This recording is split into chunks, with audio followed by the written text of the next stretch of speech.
Hi there. My name is T.T. Suosalo. My name is Miika Forsström. My name is Amy Helen. This is Dylan Broda. My name is Leo Luoti. My name is Ville-Pekka Seppälä. My name is Nelly and I'm taking part in the Body SLAMformation Challenge. Body SLAMformation. Body SLAMformation. Body SLAMformation Challenge. Professional wrestling requires many things from its competitors. The main things, in addition to charisma, being physical fitness and aesthetics. Now, I'm here today with my Slam Pro Wrestling Boot Camp trainees, and we are going to embark on a journey with every one of these people here for a period of 4 months to run them through the paces, to teach them how to build a body that is going to withstand the rigors of our sport. Now, not just the strength, not just the endurance, but also the physical look, because we're selling an image above all. And professional wrestling does require at the top a very clear sales argument. You need to remember to do your compound movements. Compound movements mean that more than 2 joints are at work. That's how you build a strong body in pro wrestling. Because in wrestling, you're lifting, you're hoisting, you're throwing, and that requires the entire chain from head to toe. Therefore, you cannot forsake the deadlift. Now, what you want in the deadlift is you want to rise up like an elevator, which means you're not going to be bending forward, you're going to be coming up. So in other words, don't tip, just come straight up. Hips and feet about the same width apart. Now, suck your belly in, pop your hips forward, chest up. Take a breath of air, hold the air, hold your breath, touch bottom, and come back up. As vertical as you can.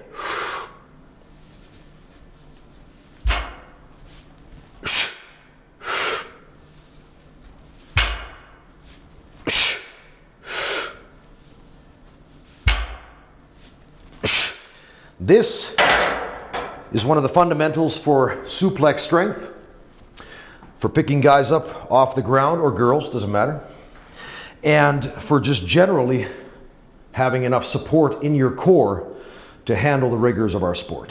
Okay, here we go.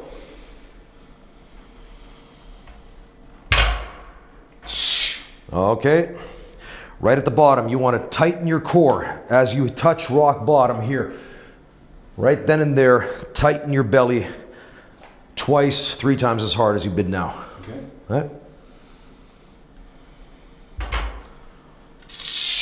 There. A bit slower on the way up.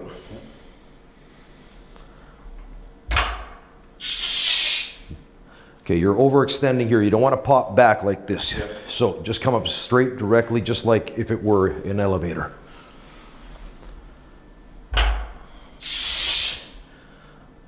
Relax your shoulders. There you go. Go again. Better. Pull in that belly. Suck the belly in, pop the hips forward, and go again.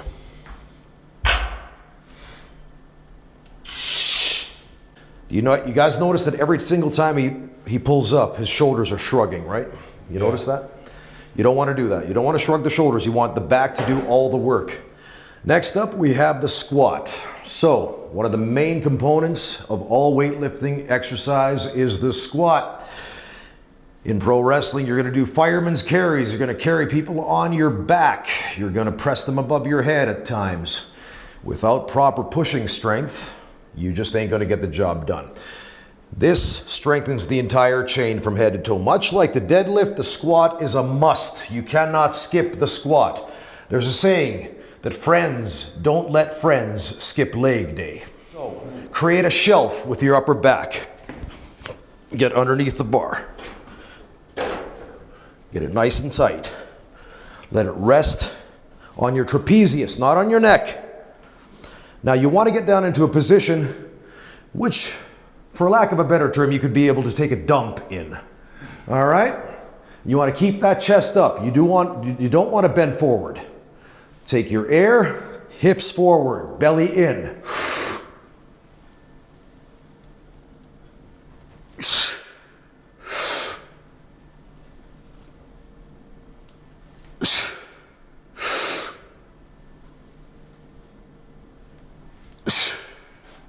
What you're doing here is you're opening your knees so that your hips can just be placed between your knees. It's a vertical drop. Because in wrestling, how are you going to lift somebody like this? You're going to fall on your face. Make a nice tight shelf with your upper back, your traps. There you go. Squat as low as you can. There you go. Look at that. His chest is up. That's it. Look up right there. Okay, more pressure at the bottom. Pressure now. Tighten that core at the bottom. Tighten the core at the bottom. Okay, did you notice at the end, his knees started to do this, right? So at that point, you realize you got to focus more. You got to slow down. Before you squat, make your thighs tight, your butt tight, core tight, chest up, and have the control to come up slow. Can you get your elbows back? There. Go down slower, slower, slow, and squeeze. There you go. Atta boy. Get your elbows back, come on. Your shoulders are tight. Can you see? That's why the elbows are flaring forward, is because your shoulders are so tight. Next up, the bench press, multi-joint exercise. It means that you're using your elbow and it means you're using your shoulder joint, right? So 2 joints moving, it's compound movement. Also very beneficial in wrestling. For what? For kickouts, for pressing. We want to get under the bar so our eyes are directly underneath the bar. We want to pull our heels back so our back is arched. Your butt is against the bench itself. Your upper back, you're going to get your shoulder blades into the bench. Rub them in.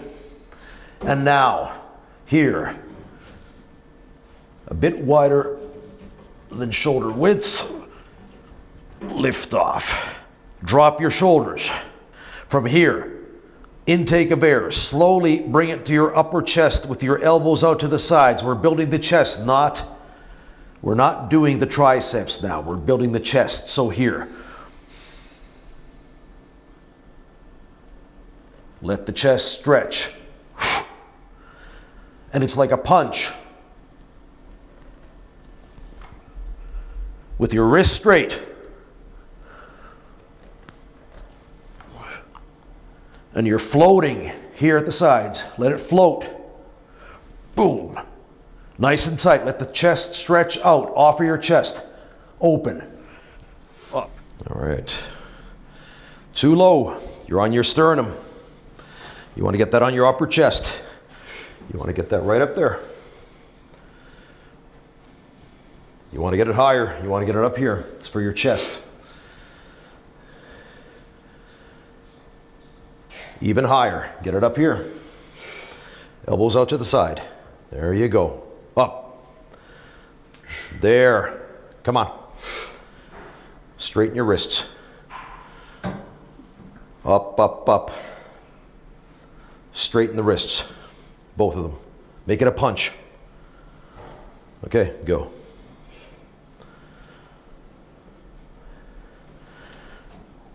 There you go. Did you guys notice? His wrists kept on flaring backwards. Did you notice? Do you know what happens when your wrists flare backwards? Does anybody understand what happens physiologically in your body when your wrists flares backwards like this? Nobody? It affects your rotator cuff in your shoulder. You can feel it here. If you take your elbow out to the side here, put your hand in the back of your shoulder. Keep your wrist straight, flex. Now, turn your wrist back like this. Wrist back, wrist back. Do you feel your shoulder? Do you feel the small little movement in your shoulder? That's your rotator cuff. The more that you compromise your wrists on the press, the more it actually stresses your shoulder joint. Nobody would punch somebody with their wrist back like this. You'd break your wrist. You'd punch them with these 2 knuckles right here. So get that leg out more. Leg out. There you go. Lower. Higher up on the chest, here. Straighten those wrists. You see that, guys? The wrists are back. Straighten them. It's a punch. The more that you straighten your wrists, the harder the movement becomes. And I can guarantee you, anybody who presses the same amount of weight that they would be pressing with their wrists back, with their wrists straight, would not be able to do probably maybe even half of it. Mika's a boxer, right? So he knows that you got to punch with your wrist straight right there. Boom! Oh, way too wide. Put it back. Hold on. No. Your arms are not that wide. There you go. Okay, here we go.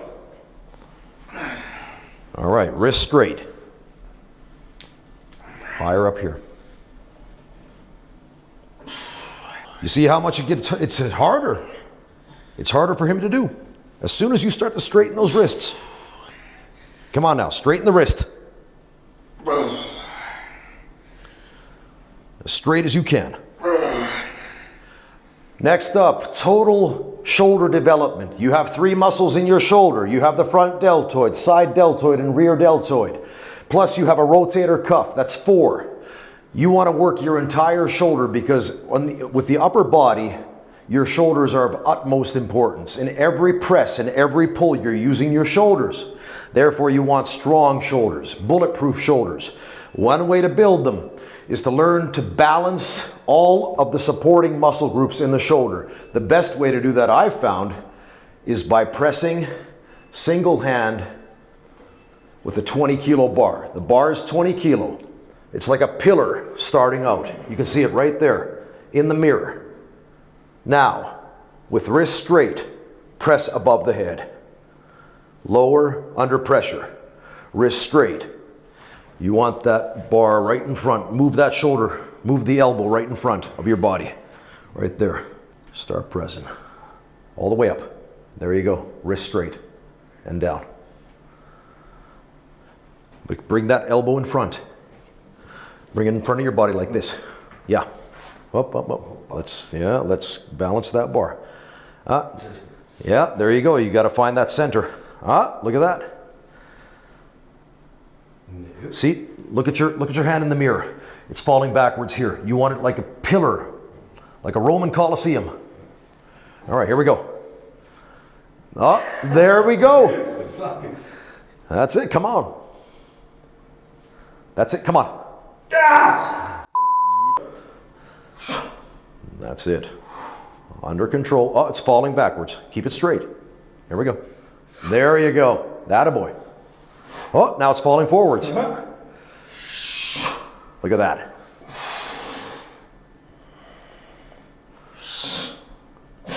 Oh, don't bring your wrist back. Okay, now slowly. Bring it slowly down. Now, look in the mirror.